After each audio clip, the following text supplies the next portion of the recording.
주영진의 뉴스브리핑 정치권 소식으로 시작을 해보도록 하겠습니다. 이 자리에 박상원 정치평론가, 박창환 장한대 교수 나오셨습니다. 두 분 어서 오십시오. 네, 안녕하세요. 오늘 두 분과 함께 나눌 첫 주제는 문재인 대통령이 취임한 이후에 처음으로 수석 비서관과 보좌관 회의를 주재했다는 겁니다. 문재인 대통령과 처음으로 마주 앉아서 회의를 한 수석 비서관, 수석 보좌관들은 어떤 반응을 보였을까요? 오늘 회의 분위기 여러분께 보여드리겠습니다.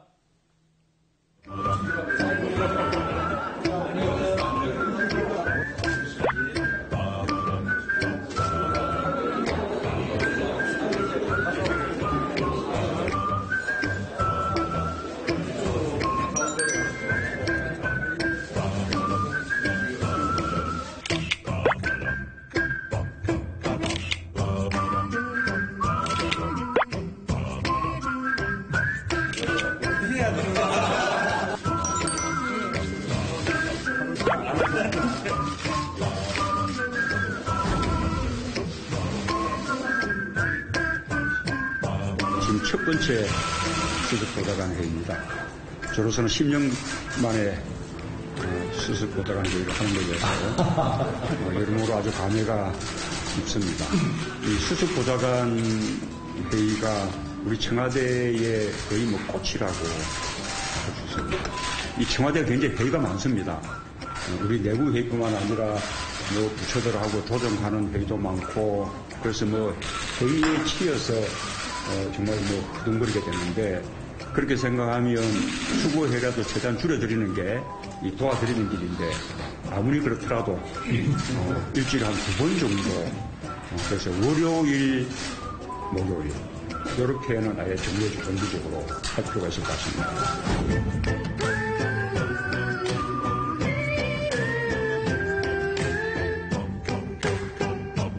네, 마지막 자막이 인상적입니다. 우리 힘들어도 자주 만나요. 분위기가 아주 격의가 없네요. 네, 지난번에도 인사 발표하고 나서 보좌진들하고 청와대 뜰에서 커피 마시는 장면이 연출이 됐었는데, 예전에 수석 비서관 회의 때하고 완전히 다르죠. 그때는 받았으니라고 정신없었는데, 지금은 격의 없이 아주 자유스러운 분위기를 연출을 하는 거 보면서, 좀 뭔가, 새 출발이 산뜻하다, 그런 느낌을 주는 것 같습니다. 예, 박상원 박사 어떻게 보셨습니까? 우리가 리더십 하면 보통 탑다운 방식이 있고 이제 바텀업 방식이 있다 이렇게 얘기하는데 우리 전문 용어 쓰셨으니까 설명을 해주셔야 됩니다. 위에서 내리 찍는 방식이 있고 밑에서 올라가는 방식이 있는데 탑다운 방식, 내리 찍는 방식의 아주 전형적인 것은 박근혜 대통령 때의 대수비 장면에서 이제 보여줬고 처음입니다만 이제 문재인 대통령은 바텀업 방식, 전 정권과 우리는 다릅니다. 뭐가 다릅니까? 우리는 수평적으로 그야말로 계급장 떼고 진짜 토론다운 토론을 해보겠다 이런 이제 선언인데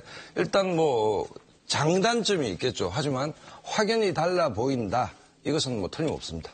예, 저희가 밑그림이 지금 문재인 대통령이 이야기하는 장면이 한번 나왔으면 좋겠는데요. 예, 지금 문재인 대통령이 이야기를 하고 있는데 조금 전에 우리 박창환 교수가 얘기한 것처럼 아무도 받아 적는 모습이 없어요. 네. 커피 마시고 그냥 이야기하고. 산무회의라고 이름을 붙였어요. 받아쓰기 없고 결론도 없고 계급장도 없고. 그러니까 그 자리에서 토론해가지고 진짜로 여기서 정책이 최종 결정되는 자리다 이런 겁니다. 그래서 예전에 이름이 수석 비서관회의였는데 이제는 수석들만 들어가는 게 아니라 보좌관들까지 들어가는 수석 보좌관회의가 됐어요.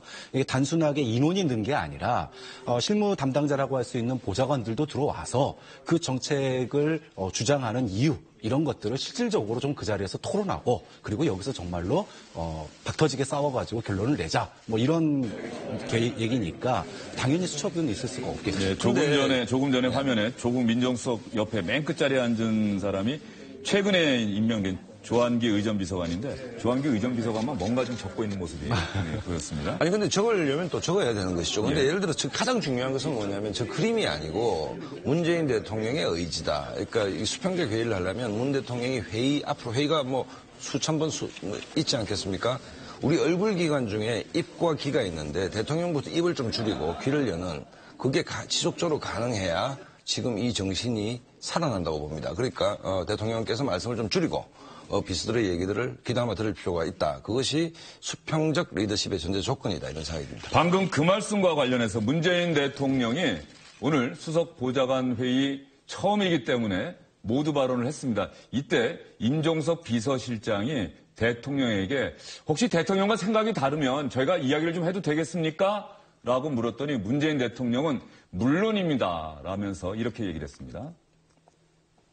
그런데 그것이 대단히 중요합니다. 이 자리에서 그에 대한 의견들, 다른 이야기들 격이 없이 토론이 이루어지지 않으면 다시는 그런 기회 못 갖게 되는 거거든요. 잘못된 방향에 대해서 한번 이렇게 바로잡을 수 있는 최초의 기회가 여기인데 그때 다들 입을 닫아버리면 그냥 잘못된 지시가 나가버리게 되고 그러면 나중에 바로잡더라도 상당히 많은 혼란을 겪게 되기 때문에 대통령 지시에 대해서 의견을 제기하는 것은 해도 되느냐가 아니라 해야 할 의무입니다. 그래서 아까 대변인께서 이거 할 때 내부의 경론이 있었다 또는 상당수의 반대 의견이 있었다라는 것까지도 함께 나가도 좋습니다.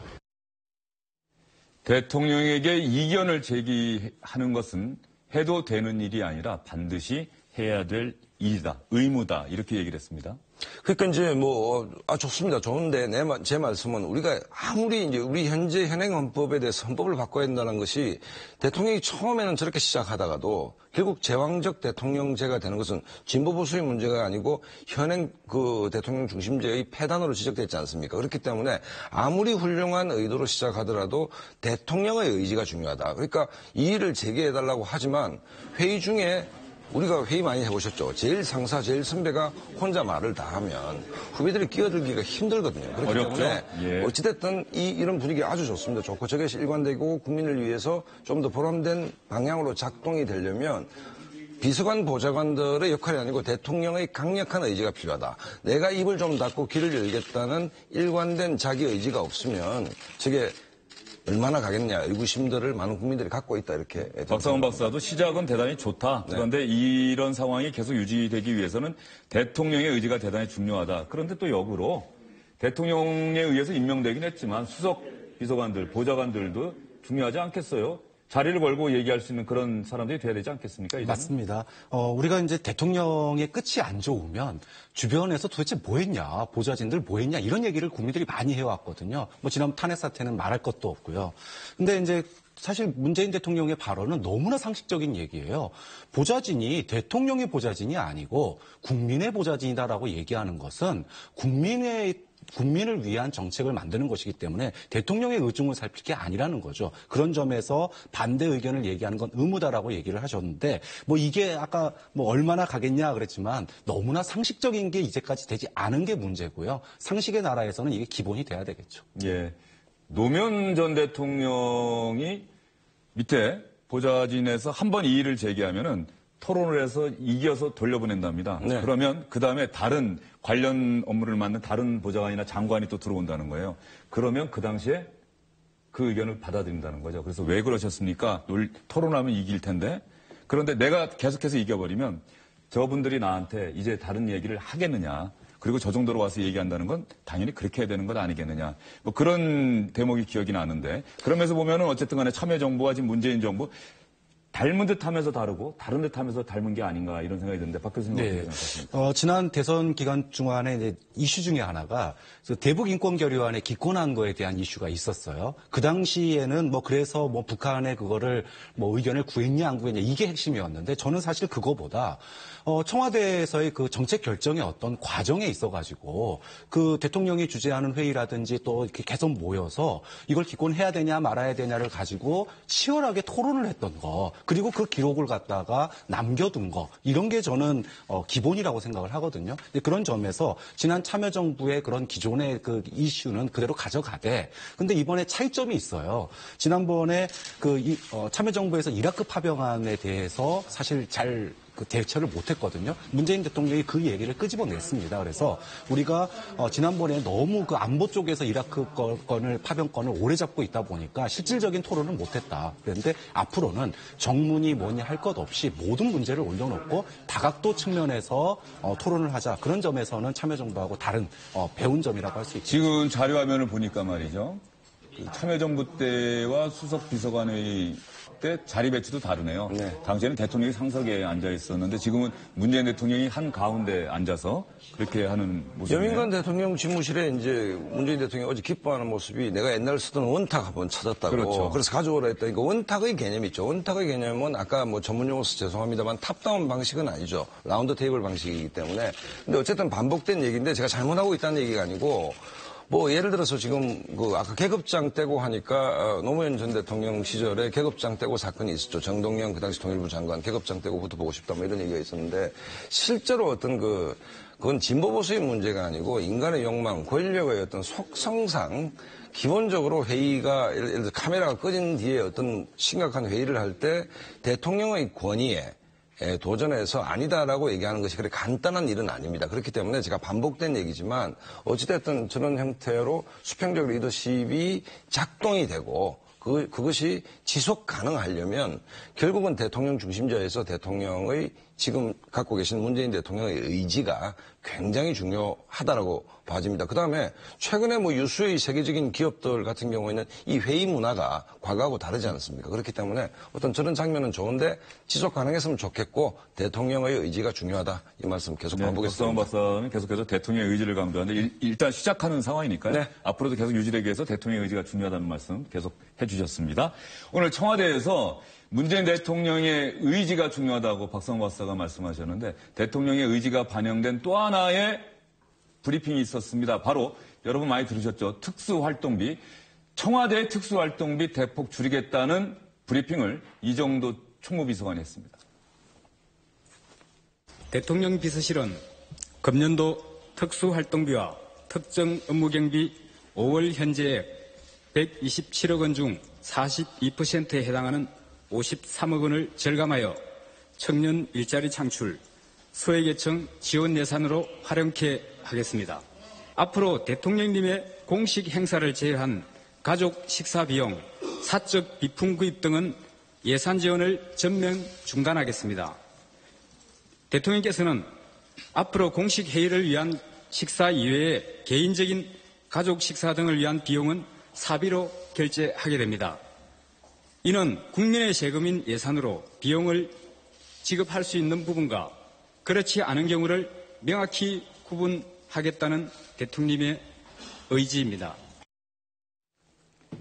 이 부분도 상당히 와 닿습니다. 네. 공식 행사를 제외한 가족 식사 비용, 사적인 비품 구입, 반려견, 반려묘, 뭐 먹을 것, 뭐 이런 것들 사는 것도, 사료를 사는 것도 다 대통령의 월급에서 사비로 충당하도록 하겠다는 뜻인 것 같은데요. 네.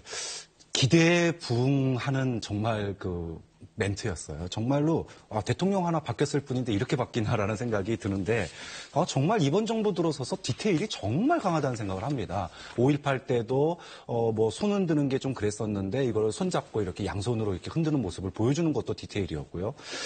참 뭐 솔선수범의 모습을 보인 것뿐만이 아니라 공사를 구분하는 거. 그동안에 이 국정농단의 핵심이 공사 구분이 안 되는 거였거든요. 그러니까 공무원 사회에 정말 경종을 울리는 거를 청와대가 먼저 왜 이 정도 그 비서관을 뽑았는지를 정말 제대로 보여주는 그런 거였고요. 최근에 특수활동비, 뭐 자기들끼리 술 먹고 돈 주고 경력금 주고 이렇게 쌈짓돈처럼 썼던 거를 일단 검찰에서 드러났죠. 그렇죠. 그게? 그거를 청와대가 솔선수범해서 공사 구분은 이렇게 하는 거다라고 하는 기준을 제시했기 때문에 앞으로 공직사회에 큰 변화를 가져다 줄 거다. 기대가 큽니다. 네, 문재인 대통령이 취임한 이후에 우리 공직사회에 새로운 바람이 불고 있는 것만은 분명해 보입니다. 이것이 지속 가능했으면 좋겠습니다. 다음 소식으로 넘어가 보도록 할까요? 문재인 대통령이 한국 정부가 출범한 이후에 처음으로 외교부 장관으로 여성 후보자를 지명했죠. 강경화 외교부 장관 후보자가 오늘 새벽에 인천공항을 통해서 입국했습니다. 어떤 얘기했을까요? 경험이 없다는 지적에서. 예, 뭐 북핵 문제는 한반도의 문제뿐이 아니라 국제사회 문제로 유엔에서도 여러 번 다뤄졌고요. 또 제가 외무부에 있을 때 그 대통령 통역을 3년 맡으면서도 그때도 북핵 문제가 큰 이슈여서 정상회의 차원에서 다뤄질 때 저도 여러 관찰을 할 수 있었고 또 많은 것을 배운 바가 있습니다. 그래서 전혀 없다고 할 수는 없습니다. 자녀분 이중국적이랑 위장전입 문제는 청문회에서 어떻게 대응하실 계획이신가요? 예, 청문회에서 보다 더 소상히 말씀드리겠습니다. 추가 도발이 있으면은 보다 강력한 제도를 고려해야 된다고 생각하는데 제가 여러 가지 그 외교 사안에 대해서는 그 업무 보고를 받은 다음에 좀 더 깊이 있는 그 답변을 드릴 수 있는 것 같습니다. 유엔의 원칙입니다. 인도 지원은 그 인간이 고통받는 데서 해야 하는 그런 어떤 인류 보편적인 가치이기 때문에 정치적인 고려와는 별도로 해야 된다는 게 그 유엔의 원칙이고 그렇게 해야 된다고 생각합니다. 외교부 위안부합이 어떻게 생각하십니까? 아니 위안부협의가 위원회에서는 어떤 의미까지 한마디 후보자님 위안부합에 대해서 답변을 하지 않으시는 건가요? 많이 공부해야 될 것 같습니다. 오늘 새벽에 귀국해서 한 얘기는 뭐 두 가지로 논점이 좁혀지네요. 일단 대북 제재와 인도적 지원은 분리해서 생각해야 되는 것 아니냐 이 얘기에 좀 눈길이 갑니다. 대선 중에 계속 논쟁이 됐던 게 이제 문재인 후보를 이제 중심에 놓고 이제 북한 문제인데 대통령도 명확히 밝혔죠. 이게 당근과 채찍이 있을 수 있습니다. 근데 과거 이제 우파 정권 10년 동안은 채찍 일변도의 대북 정책이었다면 당근이라는 카드를 만지작거릴 수 있다라고 저는 이해를 합니다. 이 카드를 지렛대로 쓸 수 있다. 그러니까 과거 우파 정권 때 당근이라는 유화 정책을 지나치게 창고에 가둬두고 이른바 채찍 일변도의 전략으로 가서 북한을 변화시키는 데 실패했다는 대통령의 인식이 있는 것이고 그 연장선상 속에서 강경화 후보자도 북한을 다루는 데 있어서 당근 전략도 우리가 고려할 수 있다는 정도로 저는 이해를 하고 있습니다. 예, 대북 제재와 북한에 대한 인도적 지원은 분리해서 생각해 볼 수 있다. 이런 얘기에 눈길이 가고 또 하나는 한일 위안부 합의 재협상에 대해서는 상당히 말을 아끼네요. 네. 뭐 인도적 차원 문제는 사실 강경화 후보자의 철학의 문제이기도 하죠. 그러니까 인권 문제다 보니까 여기에 대해서는 뭐 글로벌 스탠다드적인 관점으로 이야기할 수 있는데 대일 외교, 특히 한일 위안부 합의 같은 경우에는 특수성이 있는 겁니다. 또 국민의 감정이 있는 문제죠. 국민의 감정에 따른다면은 당연히 재협상 얘기를 꺼내야 되는데 이게 이제 현실에서 풀어가는 거에 있어서는 스텝을 밟아야 되거든요. 네, 그런 측면에서 이제 아직 뭐 공식적인 브리핑도 받지 않은 상태에서 자신의 의견을 내는 거는 뭐 아직 뭐 이르다고 봐야 되겠죠. 네, 강경화 외교부 장관 후보자가 스스로 얘기했듯이 강경화 외교부 장관의 정책적 견해, 철학도 뭐 위장 전입 등 개인적인 문제 다 청문회에서 밝히겠다고 했으니까는 일단 인사청문회를 좀 지켜봐야 될 것 같습니다. 인사청문회 이야기가 나왔으니까 오늘도 계속되고 있는 이낙연 국무총리 후보자에 대한 인사청문회.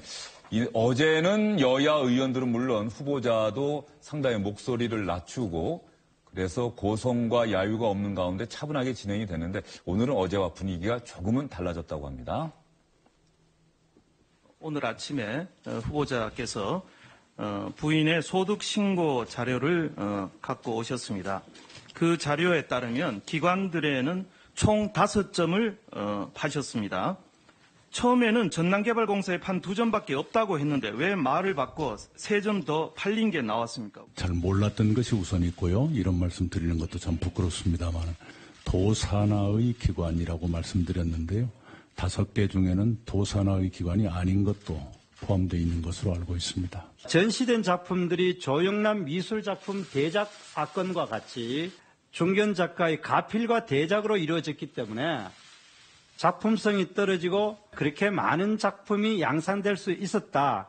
이렇게 제보가 있습니다. 혹시 여기에 대해서 전혀 사실과 다른 대단히 심각한 모욕입니다. 제가 심지어는 집에서 잠도 안 자고 그림을 그리는 걸 늘 보는 사람인데요. 그건 정말로 심각한 모욕입니다. 그때 그 하객들이 작품 구매와 관계없이 결혼 축의금과 같이 돈봉투를 내놨다고 한다는데 턱도 없는 모함입니다. 모함입니까? 네, 그러면은 제보자를 조금 엄선해 주시기 바랍니다. 도덕성 검증을 아주 엄밀하고 세밀하고 치열하게 하는 거는 뭐 전적으로 저는 동의합니다. 그러나 다만 사실 확인을 좀 어느 정도는 해야 질의할 수 있는 거다. 그렇게 정치공세 하시고 인격 모독하시면 청문회 원래 취지랑 다르지 않습니까? 네, 목소리는 높아지지 않았는데 후보자의 대답이 상당히 단호해졌고요. 오늘 청문회에서 새롭게 제기된 의혹도 있었습니다. 어떤 내용인지 여러분께 보여드리겠습니다. 전남도지사 선거 당시에 후보자의 최측근이 당비 대납을 5천여만 원을 해서 모두 구속되고 주범은 1년 2개월의 실형을 산 사실이 있죠. 거듭 말씀드리지만 뭘 일부러 감추거나 그런 것은 없습니다. 당비 대납권에 대해서는 매우 부끄럽게 생각합니다. 네, 제가 충분히 챙기지 못한 불찰이 큽니다. 법안 제출일과 후원금 납부일이 같습니다. 제 인생이 너무 사거리 짓밟히는 것 같은 참담한 느낌이 듭니다. 네. 무슨 국회의원 하면서 장사했겠습니까? 네. 네. 그 정기적으로 10만 원씩 이렇게 네, 2000년부터. 후원금 그렇게 하시던 분이 네. 갑자기 이제 500만 원을 이렇게 네. 제출을 이렇게 후원금을 납부를 하셨지 않습니까? 세 차례에 걸쳐서요. 네. 갑자기 왜 이렇게 500만 원을 냈을까 하는 의심은 한번 안 해보시죠? 한번 물어보시지는 않으셨었나요? 우선 2010년에는 300만 원을 네네. 냈거든요. 11년부터 500만 원 했는데 예. 제가 보기에는 선거가 가까워 오니까 그런 것 아닌가 싶습니다. 네. 다른 의도는 없고요. 글쎄요. 예. 네, 설마 엿바꿔 먹게 했겠습니까? 네. 그런 건 없습니다. 네, 이낙연 후보자가 당비 대납 이 부분에 대해서는 뭐 부끄럽게 생각합니다 하면서 인정을 했습니다. 그런데 전 대한노인의 간부로부터 그 거액의 정치자금, 후원금을 받은 내용에 대해서는 그것이 어떤 의도나 다른 어떤 인과관계가 있는 돈은 절대 아니다. 아는 지인이다. 이렇게 얘기를 하면서 그 의혹을 부인했습니다. 인사청문회는 조금 전에도 중계방송 해드렸으니까는 저희가 구태여 설명을 덧붙이지는 않겠습니다. 다만 하나 여기서 짚고 넘어가야 될 대목은 있어 보입니다. 이낙연 국무총리 후보자 그리고 조금 전에 화면에서 보여드렸던 강경화 외교부 장관 후보자 두 사람 사이에 공통된 의혹 하나 그리고 사실로 드러난 부분이 있죠. 바로 위장 전입입니다. 한번 들어보시죠. 책임 장관제를 운영하는 것이라고 약속하였다. 그 배우자께서 위장 전입한 사실, 그러니까 9개월간 정확히 위장 전입했더라고요. 평소부터 인지하고 계셨습니까? 제가 그런 일이 있었다는 것을 부끄럽지만 이번에 알았습니다. 총리 후보자로 내정되시면서 그 배우자의 그 위장 전입 사실을 대통령이나 청와대에게 강경화 외교장관 후보자처럼 보고를 하거나 말씀드린 적이 있나요? 제가 너무 늦게 알아서 보고를 미처 못 드렸습니다. 자녀 이중국적 문제라든지 위장 전입과 관련해서는 이미 검증 때 말씀하신 건가요? 사전 검토 때? 예, 청와대 검증 과정에서 제가 보고를 한 일이고요. 저희 남편이 이미 얘기를 했다고 하니까 저는 좀 더 자세한 얘기는 청문회 과정에서 말씀드리겠습니다. 네, 그거는 사실인 거고요, 상황은. 사실입니다.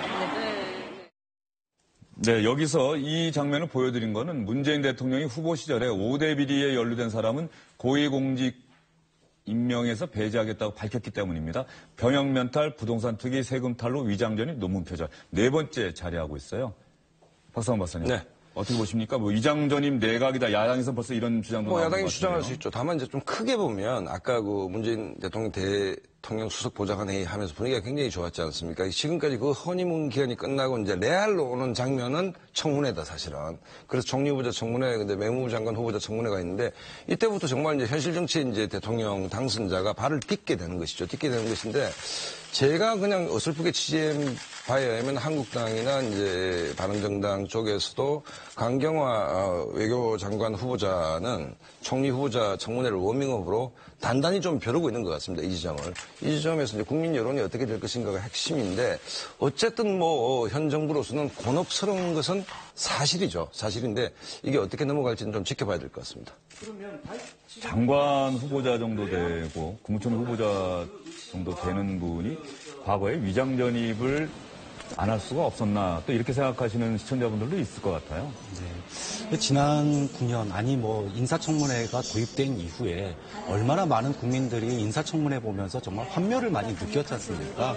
이게 정권에 따라서 또 상황에 따라서 아까 5가지 문재인 대통령이 후보 당시에 안 하겠다라고 얘기를 했지만 과거 정부 보면은 고무줄 잣대였어요. 똑같은 사안인데 누군 되고 누군 안 되고 이런 게 있었습니다. 물론 낙마했던 지난 정부의 여러 인사들과 비교해 보면 상대적으로 우리는 뭐 자료도 더 많이 냈고 또 문제가 그렇게 핵심적인 문제는 아니다라고 얘기할 수 있겠지만 어쨌든 대통령이 약속한 사안 아닙니까? 그런 점에서 이게 뭐 정권에 따라 다른 게 문제가 아니라 이런 고무줄 잣대를 좀 없애야 된다. 그래서 이 5가지 문제에 대한 기준을 갖다가 이번 국회가 앞으로 이번 정부에서 좀 도덕성 이런 기준을 세워서 이러면 안 된다라고 하는 거를 좀 이번 기회에 세웠으면 좋겠습니다. 네, 앞으로 계속 발표될 장관 후보자들 인선 그때도 한번 지켜보도록 하고요.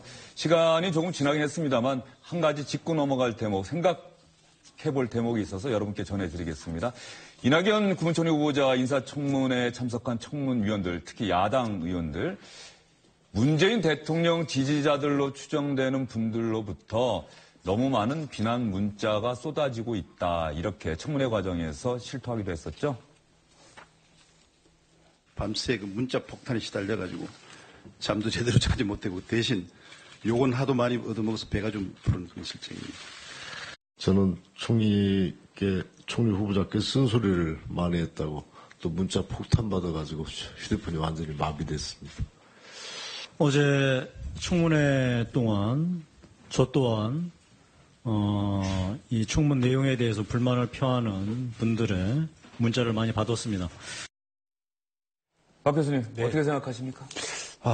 뭐 국민을 대표해서 청문회를 하는 거니까 거기다가 문자 폭탄 보내는 거는 뭐 사실 문자를 보내는 것은 뭐 문제가 좀 있죠. 하지만 오죽 답답했으면 문자를 보냈을까 그런 생각도 들어요. 지난 박근혜 정부 수첩 인사 난맥상 있을 때 그때는 소위 뭐 찍소리 못하던 사람들이 정권 바뀌고 야당 되니까 자기네들은 뭐 일을 해야 되니까 통과시켜 달라고 했던 문제에 대해서 집요하게 물고 늘어지는 장면에 아마 지지자들이 아마 옛날 생각이 나서 그랬을 것 같습니다. 근데 앞으로는 이런 일들이 새로운 정부에서도 똑같은 일이 반복되면 안 되잖아요. 그래서 자제되고 오히려 그런 게 공론의 장으로 나오는 게 맞다고 봅니다. 네. 박 교수님 말씀 중에 이제 과거 정권 얘기하는데 그게 어느 시점까지는 현 정부의 면피용이 될 거지만 이제 이 정부가 일을 하는 것이니까 이 정부의 책임인 것이고 두 번째 사랑과 집착은 다른 것이죠. 사랑은 상대를 살리지만 집착은 상대를 죽이게 됩니다. 그래서 뭐 문재인 대통령을 지지하고 사랑하는 건 좋지만 그게 집착으로 변할 때는 받는 사람이 상하게 되죠. 그 분점을 좀 유념해 주셔야 되지 않나 이런 생각이 듭니다. 네, 문재인 대통령을 정말로 지지하시는 분들이 문재인 대통령을 정말 위하는 길이 무엇인지 한번 생각해 볼 만한 시점이 됐다. 뭐 그런 말씀 두 분 해주신 것 같습니다. 그러면 이낙연 국무총리 후보자는 이 부분에 대해서 어떤 얘기를 했는지 여러분께 들려드리고요. 이낙연 후보자의 이야기 들으면서 두 분은 여기서 돌려보내드리겠습니다. 말씀 잘 들었습니다. 야당 의원들이 문자 폭탄에 시달렸다, 뭐 2,000통 넘는 전화와 뭐 욕설에 시달렸다는 말씀을 하셨는데요. 좀 어떻게 보시는지? 예, 우리 뭐 표현의 자유는 누구에게나 있으나 그러나 또 상대의 표현의 자유도 존중해 주시는 그런